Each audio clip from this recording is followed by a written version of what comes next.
Good morning students. Last lecture में हम लोगों ने मेसॉन्स की बात करी थी। आज जिस टॉपिक पे हम बात करेंगे वो है बैरियॉन्स।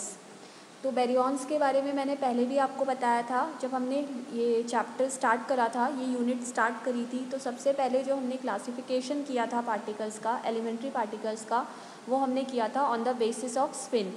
तो वो पार्टिकल्स जिनकी स्पिन हाफ इंटीजर फॉर्म में होती है उनको आप फर्मियॉन्स कहते हैं, और वो पार्टिकल्स जिनकी स्पिन 0, 1, 2 मतलब इंटीजर फॉर्म में होती है उनको आप बोसोन्स कहते हैं।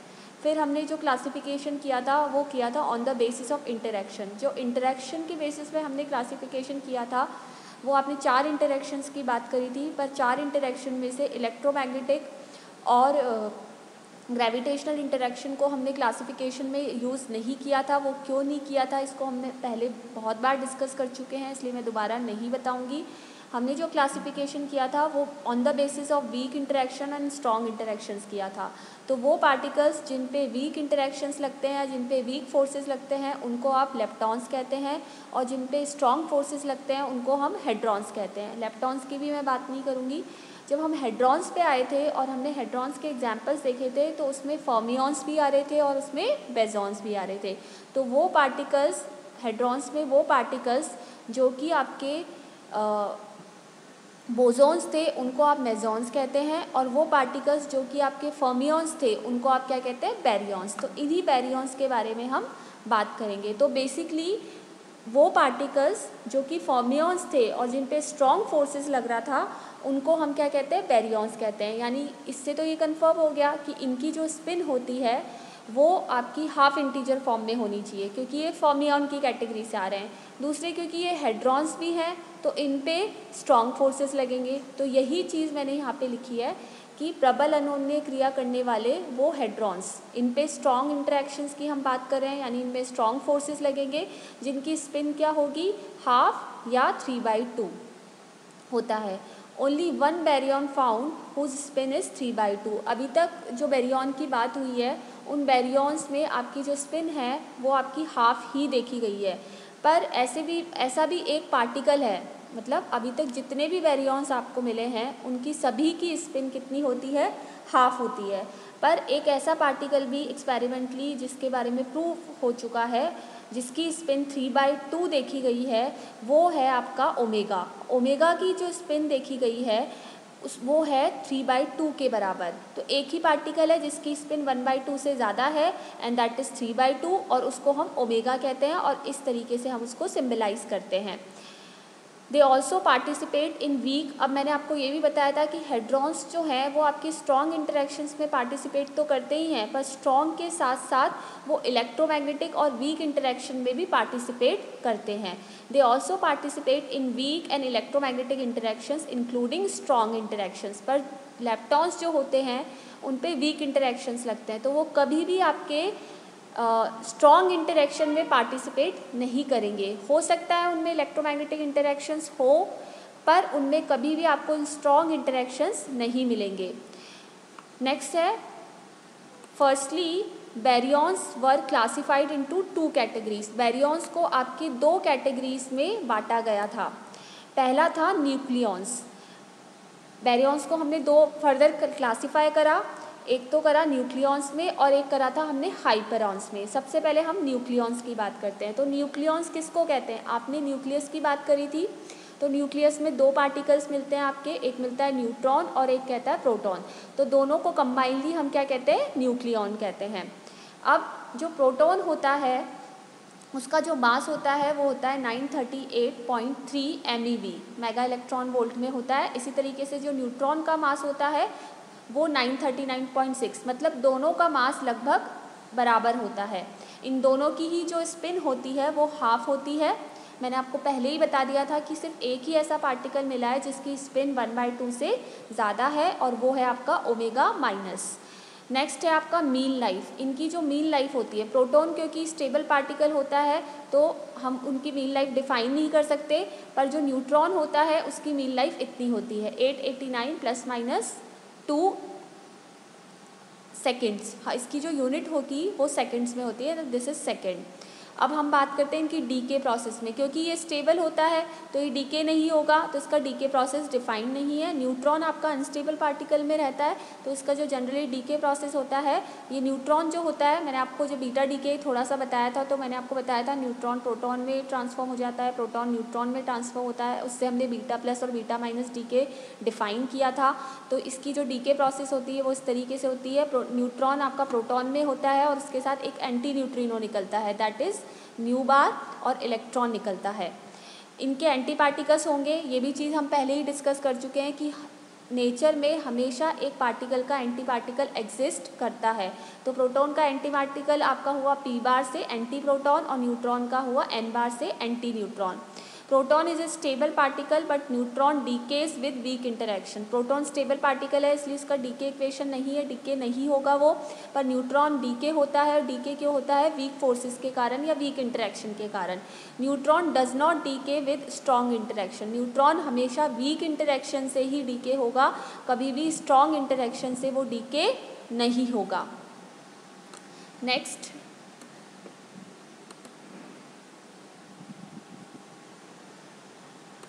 wait for a second.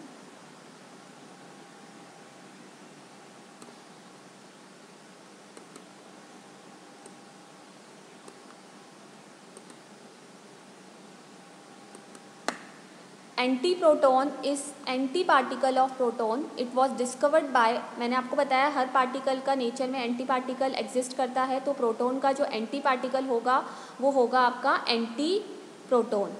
तो एंटी प्रोटॉन जो होगा, एंटी पार्टिकल होगा प्रोटॉन का। और ये जो डिस्कवरी, इसकी जो डिस्कवरी करी थी वो सैग्रे और शैम्बरलेन ने करी थी ईयर 1955 में, और इसके लिए उन्हें जो नोबेल प्राइज़ मिला था इसकी डिस्कवरी करने के लिए वो मिला था 1959 में। आपका जो प्रोटॉन है वो आपका क्या है? स्टेबल पार्टिकल है, बट p प्लस p बार एनिलेट, ये जो है आपके पार्टिकल जो हैं, जैसे गामा, आप इलेक्ट्रॉन और पॉजिट्रॉन आपस में मिलके गामा फोटोन्स का उत्सर्जन करते हैं, उसी तरीके से आपका ये जो प्रोटॉन है वो एंटी प्रोटॉन के साथ मिल जाता है, और इतनी एनर्जी 1876.6 MeV ऊर्जा के तुल्य अन्यकरण प्राप्त होते हैं। मतलब इतनी एनर्जी के बराबर जो भी आपके पार्टिकल्स होंगे उनका ये उत्सर्जन करते हैं। जब भी ये आपस में एक दूसरे से मिलते हैं, प्रोटॉन और एंटी प्रोटॉन, तो ये आपस में मिल जाते हैं, और मिलने के बाद इतनी एनर्जी आपकी एमिट होती है, निकलती है, या इस एनर्जी के बराबर आपके पार्टिकल्स का उत्सर्जन होता है।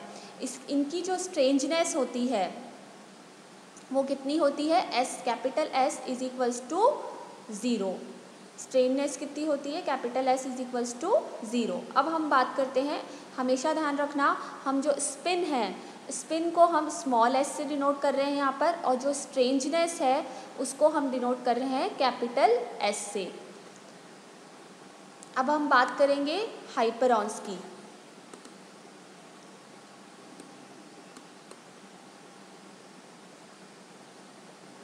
अब हाइपरॉन्स के बारे में मैं बताना चाहूँगी कि न्यूट्रॉन और प्रोटॉन को हम न्यूक्लियॉन्स की कैटेगरी में लेके आते हैं। तो वो पार्टिकल्स जिनका मास न्यूक्लियॉन्स के मास से ज़्यादा होता है उनको हम कहते हैं हाइपरॉन्स।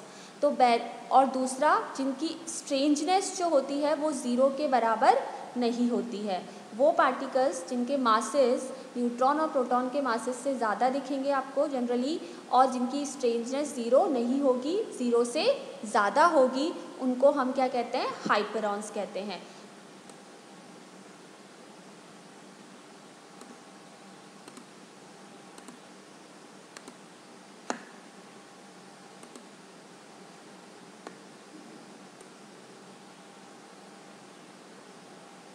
अब सबसे पहले हम स्ट्रेंजनेस से ही इनको क्लासीफाई करते हैं। तो वो पार्टिकल्स जिनकी स्ट्रेंजनेस कितनी है? S is equals to -1। तो S is equals to minus वाले बैरियॉन्स कौन कौन से हैं? सबसे पहले जो बैरियॉन आ रहा है, जो आपको स्क्रीन पे दिख रहा है, वो है लैम्डा। लैम्डा को हम इस तरीके से सिंबलाइज करते हैं, लैम्डा को हम लैम्डा ही कहते हैं और स्ट्रेंजनेस को हम स्ट्रेंजनेस ही कहते हैं। तो लैम्डा को हम इस तरीके से सिंबलाइज करते हैं। इसका जो चार्ज होता है वो कितना होता है, 0 होता है। आपको यहाँ पे भी दिख जाता है वैसे चार्ज, तो यहाँ पे कोई चार्ज नहीं दिख रहा है, यानी एक न्यूट्रल पार्टिकल है। तो चार्ज इसका होता है 0 और इसकी जो स्पिन होती है वो कितनी होती है, हाफ। आपको सभी की स्पिन हाफ मिलेगी एक्सेप्ट ओमेगा माइनस के। तो इसकी स्पिन आपकी कितनी होगी, हाफ। स्मॉल एस से मैंने इसको लिखा है।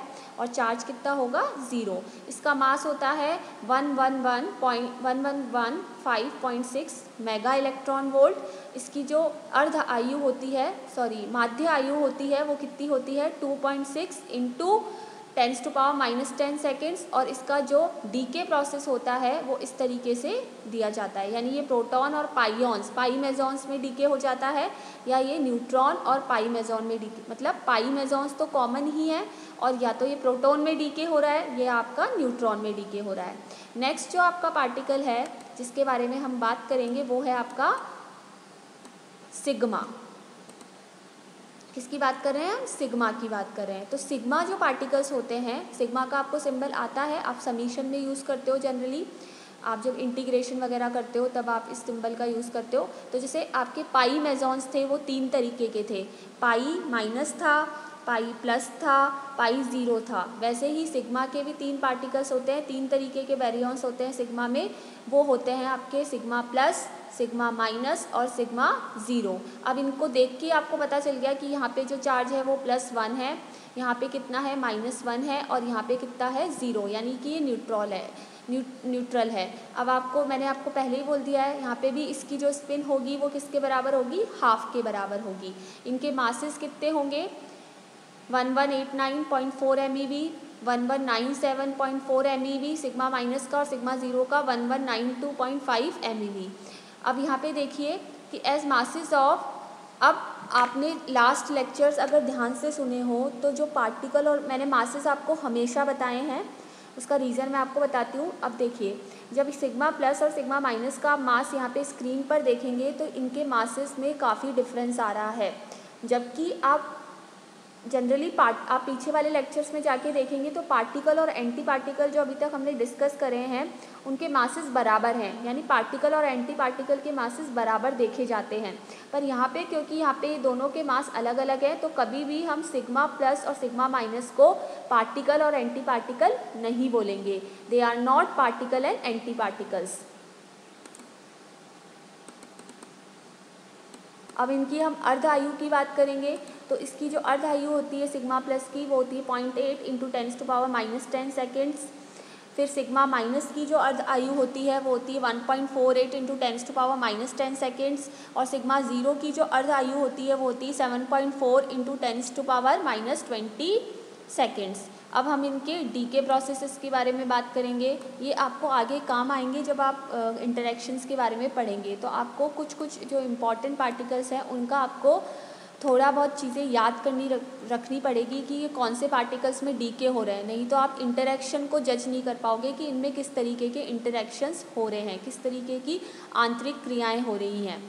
अब सिग्मा प्लस जो है वो देखिए प्रोटॉन और पाई मेसॉन्स में हो रहा है सिग्मा, और ये न्यूट्रॉन में भी हो सकता है, यानी प्रोटॉन और न्यूट्रॉन के फॉर्म में, दोनों के फॉर्म में डीके हो सकता है। जो सिग्मा माइनस और सिग्मा 0 है, एक तो न्यूट्रॉन में हो रहा है, और ये आपका क्या हो रहा है, सिग्मा 0 जो हो रहा है वो आपका लैम्डा और गामा में। अब आप ये भी नोटिस करना कि आपके जो न्यूट्रल पार्टिकल्स होते हैं जिन पे कोई चार्ज नहीं होता, वो जनरली ऐसे पार्टिकल्स में डीके होते हैं जिन पे चार्ज नहीं होता, जो न्यूट्रल होते हैं। यानी न्यूट्रल पार्टिकल्स का डीके आपका न्यूट्रल पार्टिकल्स में ही होगा। क्यों? क्योंकि आपकी केमिकल इक्वेशन बैलेंस होनी चाहिए चार्ज के अकॉर्डिंग, तो यहाँ पे बैलेंस भी हो रही है। वैसे तो आप अपोजिट चार्जेस रखेंगे तो भी बैलेंस हो जाएंगे, पर जनरली डीके प्रोसेस में ये देखा गया है कि जो न्यूट्रल पार्टिकल्स होते हैं जिन पर कोई चार्ज नहीं होता, वो आपके न्यूट्रल पार्टिकल्स में ही डीके हो जाते हैं।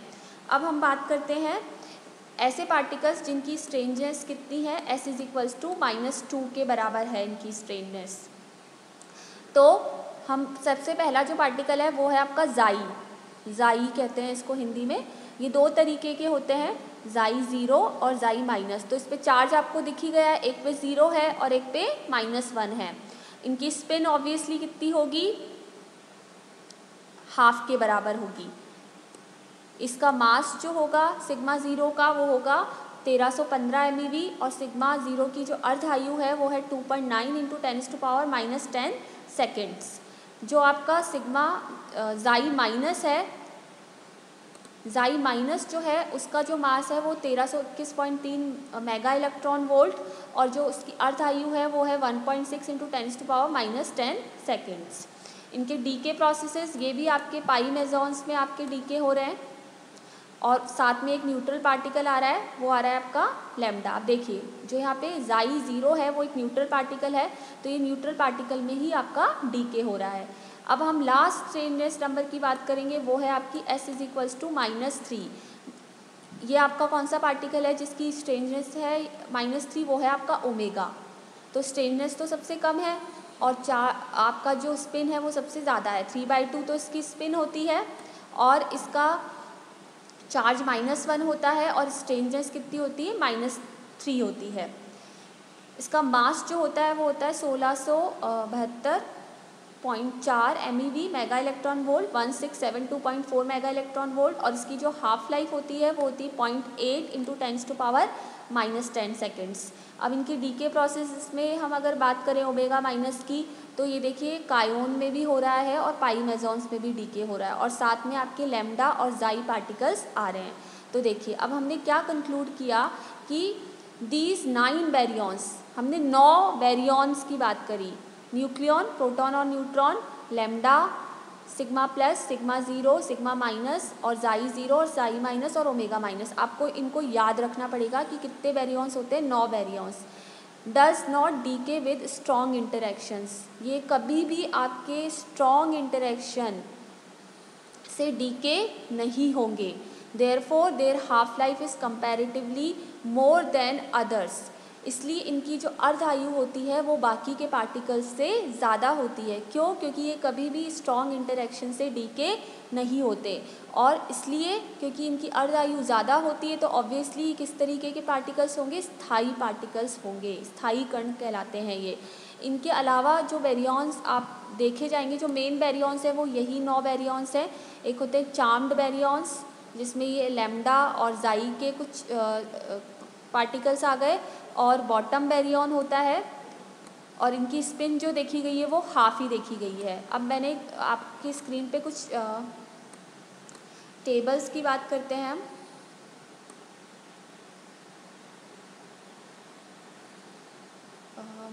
हाँ, स्ट्रेननेस को हम विचित्रता कहते हैं।